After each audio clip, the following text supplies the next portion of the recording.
So I looked at the browser history and found him also harassing teenagers on Tumblr. He tells them to unalive themselves, calls cute girls ugly, fat, and stupid, etc. It horrifies me to think this is the man who could be raising our daughter with me in a few months. I understand trolling can be fun, we've all laughed at Ken M once or twice. But this goes far beyond what I ever imagined. I don't know how to look at him. I've lost all respect for the man I looked up to and admired. Good men don't tear each other down. Good people don't do that in general. I don't know what to do. I want to bring it up to him, but I don't know how to do it without him automatically getting defensive and spouting off the same lines you hear from people: get a thicker skin, the world isn't all kisses and rainbows, etc. Of course it isn't, but why contribute to it? Update 1. Hi all, sorry it's been a week, but I had a lot to process. I ended up confronting him about the issue very calmly over breakfast. I asked him flat out if he was harassing and bullying people online. He said yes and immediately withdrew. After telling him that I needed to know why, really why, and not just I don't know, he said he needed time to think about it.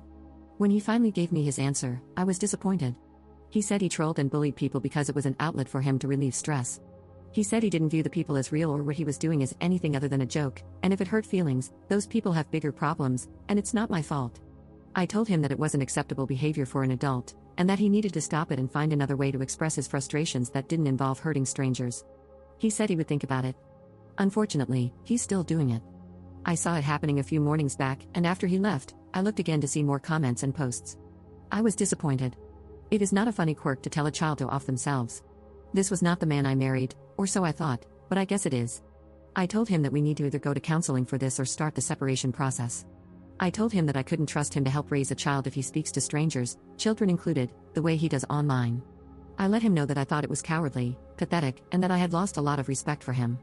I knew this would be abrasive and hurtful, and I don't like that I had to tell him that, but I cannot look at him the same way. We haven't had bedroom intimacy and have barely touched. I cannot see my husband as a loving, gentle man. I'm not afraid of him, but I am disgusted with his behavior. This is the sort of thing children do. I made an appointment for counseling for myself over this. Unfortunately, he told me that he wouldn't be going to counseling because there's nothing wrong with what he's doing and he deserves to have his alone time and release his emotions.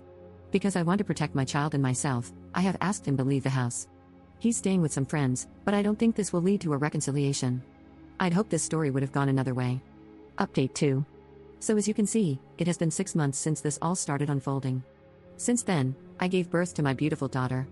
She is the light of my life, and she is one of the easiest babies I've ever been around.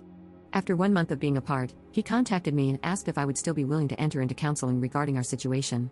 Of course, after being together for so long and us having a child, and my belief that marriage is not something to be taken lightly, I jumped at this. In counseling, it was revealed that he was doing a lot more than I knew about. He was heavily involved in bullying people all over the internet. He said that this was his stress relief and that if people can't take it, then it's their problem, not his. He admitted to being involved in taking pictures of fat women and posting them on Reddit, taking them from Tumblr, etc. In general, it was all worse than I had originally known. He moved to individual therapy as well, while still not living at home and thus not meeting elsewhere. He started to put his efforts elsewhere and picked up a few new hobbies to release his tension.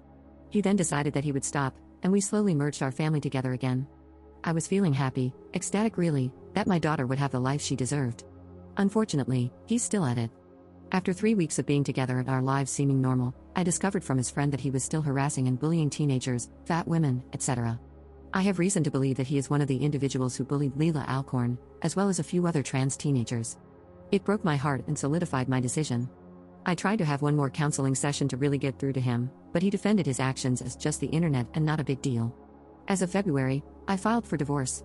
It broke my heart, and I wish there had been another way. But that's the end of this story. I can't be in a marriage with someone who is so cruel to children. I just can't. My daughter and I are moving to a smaller house, closer to my family. She will be raised around many, many people who already love her.